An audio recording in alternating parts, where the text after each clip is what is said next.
डरी हुई है, अड़ी नहीं हुई, सरकार डरी हुई है। शंकराचार्य जी का जो आंदोलन चल रहा है वो आंदोलन है गौ रक्षा, गौ की रक्षा। आज लेकिन इस सरकार में जो खुद को सनातन प्रेमी बताती है, सनातन धर्म के बैसाखी पे जो सत्ता से शिखर तक पहुंची है, आज वही सरकार गौवंशों की हत्या करा रही है। इस तरह से शंकराचार्य जी का अपमान किया गया, उनके शिष्यों का अपमान किया गया, चोटी पकड़ के खींचा गया, बाल पकड़ के खींचा गया, धक्का मुक्की किया गया। ये तो सनातन देश के साथ बहुत ही बड़ा धब्बा है। शंकराचार्य नहीं बोल रहा हूँ, चलिए आप जो भी मानते हो, संत तो है ना, और संत बोलेगा, समाज में कुछ भी गलत है तो उस पर बोलेगा वो, तभी वो संत माना जाएगा, नहीं संत नहीं माना जाएगा। लोटा लगुटिया लेके हरिद्वार चले जाना संतत तो नहीं, समाज की बुराइयों के खिलाफ मुखर होकर बोलना वो व्यक्ति संत। प्रशासन जो वहाँ पे प्रयागराज प्रशासन है और पूरी सरकार जो दुर्व्यवहार उनके साथ की है, वो सिर्फ और सिर्फ अपने नाकामियों को आज छुपाने का प्रयास कर रहा है, उस पर लीपापोती करने का कार्य कर रहा है। आपको क्या लगता है सरकार जो प्रशासन है उसको माफी मांगनी चाहिए? बिल्कुल माफी मांगनी चाहिए। साथियों नमस्कार, इस समय हम मौजूद हैं अयोध्या में।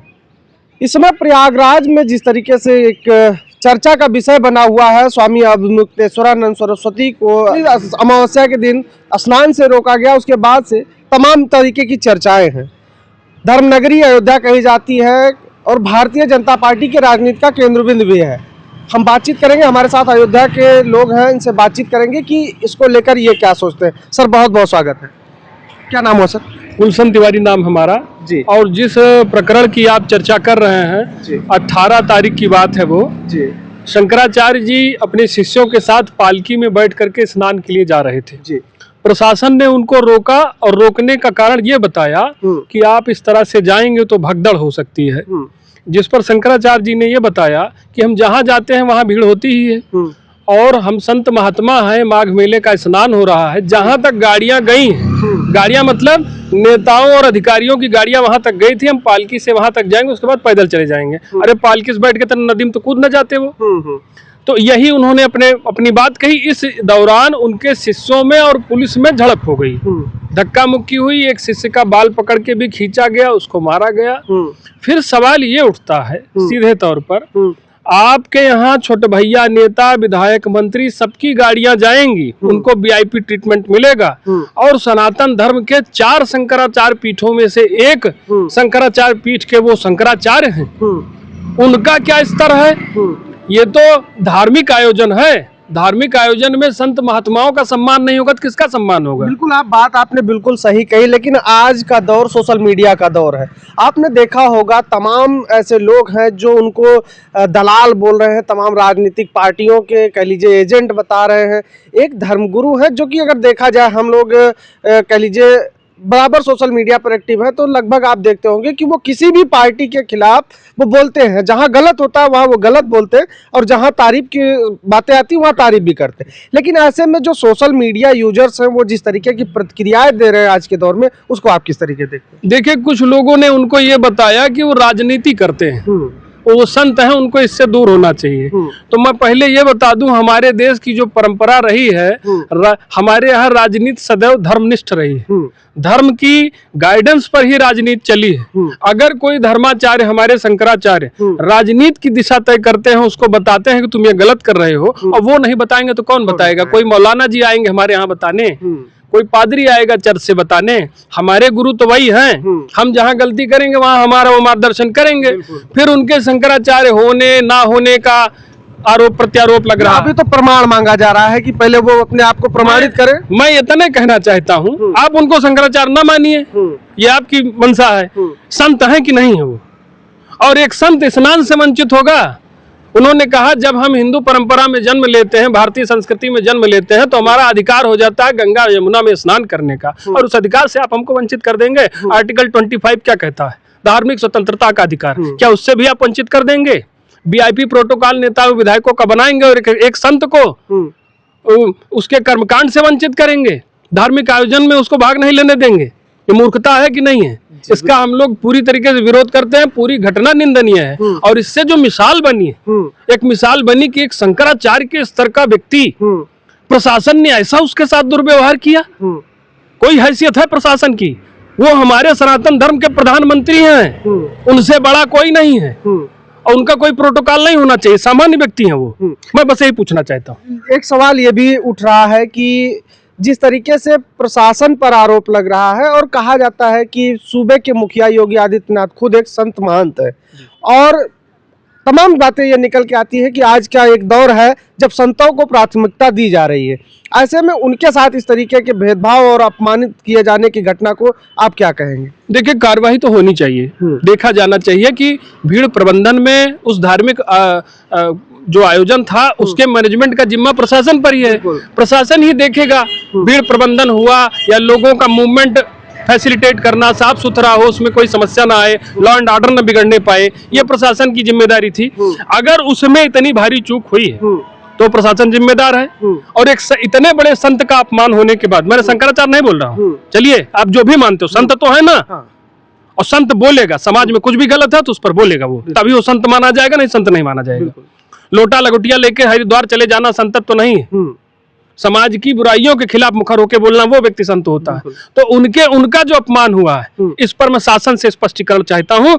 उसके अपमान पर आप क्या कहेंगे? अंत में उन्होंने बड़ी सुंदर बात कही थी, मैंने अभिषेक यादव भैया जी को भी बताया था कि उन्होंने कहा था अगर प्रशासन हमारा स्नान संपन्न करा दे, हमारे शिष्यों से माफी मांग ले, हम माफ कर देंगे, हम भूल जाएंगे। एक संत का इतना बड़ा हृदय होता है। आपने ये जो पॉइंट उठाया 2015 की वो घटना है, जहां तक मुझे याद है कि अखिलेश यादव की सरकार थी और मूर्ति विसर्जन का वो समय चल रहा था, उनके साथ धक्का मुक्की हुई थी, लाठीचार्ज भी हुआ था, उनको चोट भी आई थी, उनके नाक से शायद सुनने में आता है कि ब्लीडिंग भी हुई थी।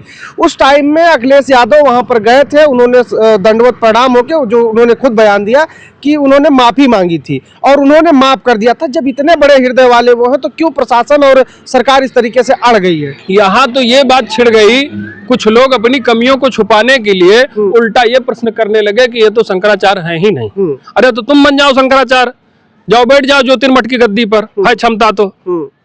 बेबुनियाद बात कर रहे हैं। और भी लोग हैं हमारे साथ, इनसे भी बातचीत कर लेते हैं कि जो ये प्रयागराज का विवाद है वो उस पर इन लोगों की क्या राय है। अयोध्या के लोग हैं, धर्म नगरी अयोध्या कही जाती है, क्या कहेंगे सर जिस तरीके से प्रयागराज में? ये ऐसा है कि अगर जो लोग मान रहे हैं कि वो शंकराचार्य नहीं है, तो देश में 4 ही शंकराचार्य हैं, 3 को लोग जान ही रहे हैं, वही बता दे चौथा शंकराचार्य कौन है।